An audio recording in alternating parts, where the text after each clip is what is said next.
What if the most expensive video game ever made is about to hit a massive wall on launch day? We are talking about a project with a jaw-dropping budget of over $1 billion, a game that has been in development for over a decade, with millions of fans literally counting down the days. But behind the massive hype train, a major technical controversy is brewing inside the studios. And if the latest whispers from highly credible industry insiders are true, your brand new top-of-the-line gaming console might not run it the way you think. Everyone is expecting a generational leap when this massive title finally drops on November 19th. We want that flawless, ultra-smooth next-gen experience. But there is a massive catch that is starting to divide the gaming community. According to a highly reliable leak from a deep insider, the same source that accurately spilled the details on major projects like The Witcher 4 in the past, current development builds of Grand Theft Auto 6 are locking performance heavily. We're talking about a strict 30 frames per second limit. And no, this isn't just for older hardware. This target applies across the board. Whether you're playing on the standard PlayStation 5, Xbox Series X, the less powerful Series S, or even the highly upgraded PlayStation 5 Pro, you might be locked into 30 frames per second on day one. Now, why would a studio spend $1 billion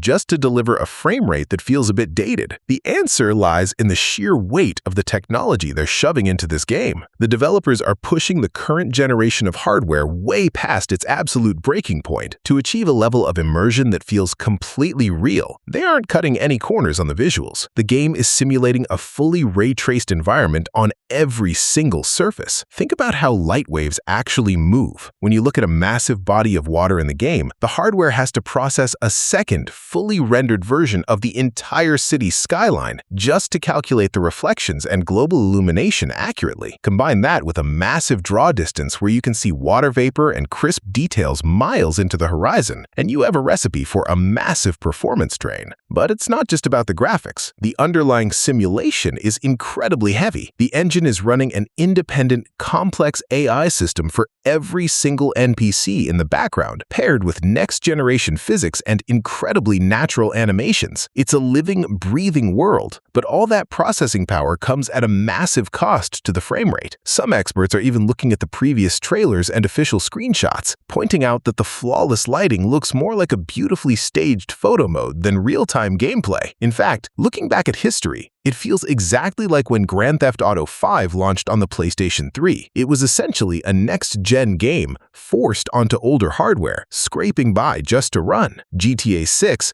feels like it's secretly built for a future PlayStation 6, but we're trying to force it onto our current consoles right now. Of course, this news is creating a massive divide among fans. On one side, some players argue that a rock-solid 30 frames per second from this specific studio feels smoother than any other game, and they're completely fine with it as long as the world is deeply immersive. On the other hand, many tech enthusiasts are furious. They're asking a very fair question. If you invest in a premium, high-end console like the PS5 Pro, shouldn't you expect 60 frames per second fidelity at launch? To make matters more complicated, the controversy doesn't stop at the performance. The closer we get to November 19th, the more asterisks are popping up around this launch. Fans are realizing that the physical version of the game won't even feature a real disc, just an empty box with a digital download code inside. On top of that, there are plans for Day 1 DLC, and the version of the game that actually feels complete is going to cost a staggering $100. For a premium price tag like that, experiencing the game at a locked 30 frames per second feels like a tough pill to swallow for a lot of people. The silver lining here is that this performance lock might not be permanent. The insider reports suggest that the developers are actively working on a 60 frames per second performance mode. However, optimization is taking so much time that this smoother mode likely won't make it in time for the release date, meaning players might have to wait for a post-launch update deep into 2027 to finally get that boost. So we're looking at a game pushing technical boundaries to the absolute limit, but forcing us to compromise on smoothness. Is a hyper-realistic billion-dollar world worth playing at 30 frames per second in this day and age? Or should we expect more from the most anticipated launch of the decade? Drop your thoughts in the comments below.